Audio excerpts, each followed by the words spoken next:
También, Presidenta, con esta visita del Alto Comisionado de las Naciones Unidas para los Derechos Humanos, preguntarle si podría haber una valoración de en qué sexenios particularmente ocurrieron las desapariciones que están en el registro de estas más de 130,000, porque usted nos decía cuando presentó esta información que se incluye lo de la Guerra Sucia, por ejemplo, que es un periodo pues atroz para el pueblo de México y al mismo tiempo muy largo, de 1965 a 1990. Entonces, preguntarle también porque en este recuento se incluye todo lo de la Guerra de Calderón.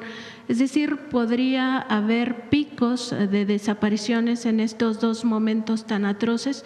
Preguntar si se podría informar por sexenio e incluso saber si muchas de estas denuncias no se hicieron posteriormente por temor a represalias en otros momentos. Sí, seguimos avanzando no solamente en el registro, sino en la búsqueda, que es lo más importante. Recuerden que en estos 130,000 casos hay una parte de registros que no tienen datos suficientes, que no hay manera de, pues que es muy difícil la búsqueda. No se retiran de los registros, pero en algunos casos solamente viene el nombre de pila de una persona y no viene cuándo desapareció, en qué momento, no hay teléfono de contacto, no hay nada. Lo cual resulta extraño que haya un registro en donde solamente se ponga el nombre de pila, porque la plataforma era abierta, cualquiera podía incorporar nombres. Entonces, ahí hay un porcentaje de personas o de registros, vamos a decirlo más bien, de nombres que no tienen ningún otro dato, lo cual pues hace muy difícil la búsqueda. Luego hay otro porcentaje muy importante de personas que hay registros administrativos posteriores a su desaparición y que no solo son homónimos, no es que se llame Juan Pérez López, porque hay muchas personas que llaman Juan Pérez López y podrían ser homónimos que aparecieran, no. Quiere decir que tienen muchos registros, incluso en algunos casos la propia CURP, en donde hicieron un trámite posterior a su registro de desaparición. Y en este momento estamos concentrando todos los esfuerzos para poder buscar a estas personas donde se tienen registros, para poder tener pues el registro de vida.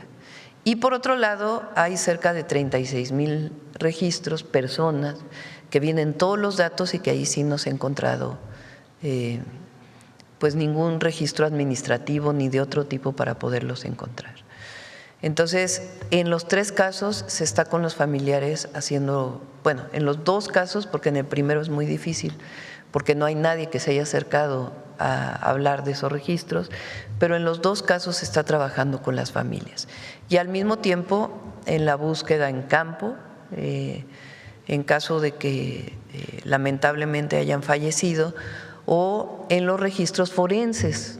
Estamos haciendo un trabajo muy importante con la Fiscalía General de la República para poder identificar claramente personas fallecidas que no tienen identidad y que podamos darles identidad para que podamos cruzarlos con las bases de datos de los registros de personas desaparecidas.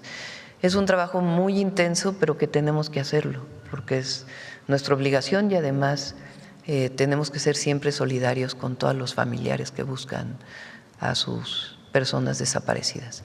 Y ahí también, cuando se dio la desaparición, y también de los 31,000 personas que hemos encontrado, cuando se dijo que estaban desaparecidas y cuando se encontraron.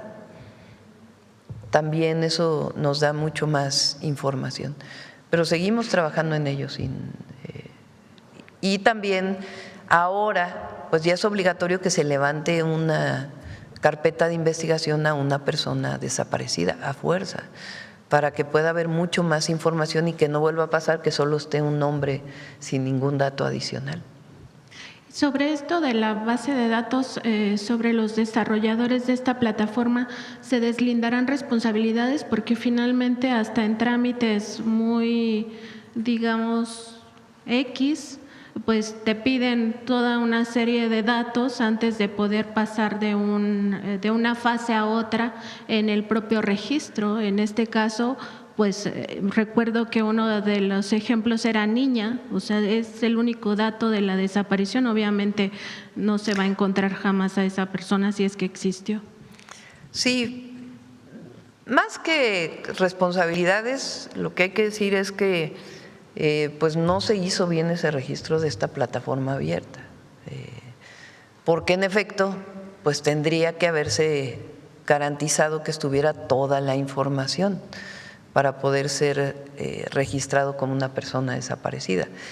¿Qué podemos hacer nosotros? Pues dar la información de manera muy transparente.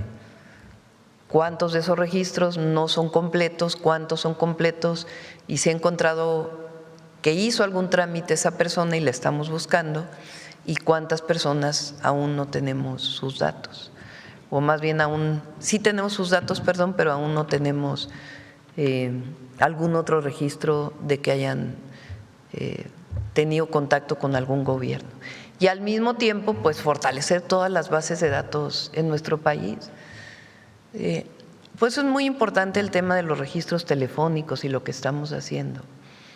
Porque a veces la gente se pregunta ¿por qué tengo que registrar mi teléfono?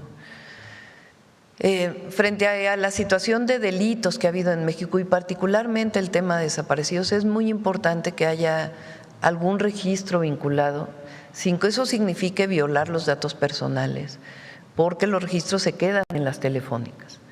Pero si una persona, si un familiar va y registra ante una fiscalía un familiar desaparecido que tiene un número de teléfono, pues evidentemente las instituciones de seguridad lo primero que tienen que buscar es ese número de teléfono, ¿dónde está? Porque ya está registrado como desaparecido. Entonces, ahora la ley nos permite que estén todos registrados y que se le pida a través de un juez a la telefónica para que dé la información del teléfono, su ubicación, para poder localizar a la persona. Esto ocurre en todos los países del mundo que tienen, digamos, bases de datos que permiten pues dar mucho mayor seguridad a sus ciudadanos. Y no tiene que ver con una invasión de la privacidad porque está perfectamente legislado las características de seguridad y dónde tienen que participar los jueces para poder acceder a la ubicación de un número telefónico una vez que fue denunciado un delito.